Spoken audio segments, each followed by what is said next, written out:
So this particular customer, a well-known food manufacturer, came to us with an extrusion plate that had mysteriously fractured. The extrusion plate is, in the case of chicken nuggets, what's used to process things into a certain shape.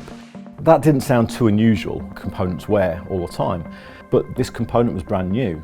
We received the extrusion plate, and as with any sort of metallurgical related fault, the first port of call is usually electron microscopy to map the surface and see if there's anything unusual.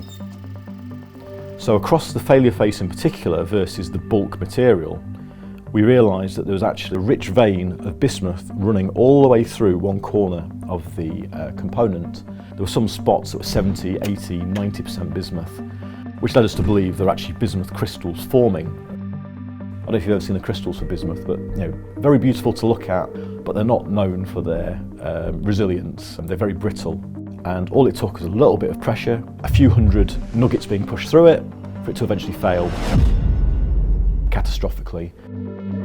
So we presented our findings to the client, and they were able to go back to the OEM and prove categorically that this was a manufacturing fault. The OEM took responsibility for the fault with the new evidence. They then provided a replacement part without charge. And thirdly, they provided compensation to make up for the significant amount of downtime that had been suffered by the site, which was a best case scenario for everyone involved.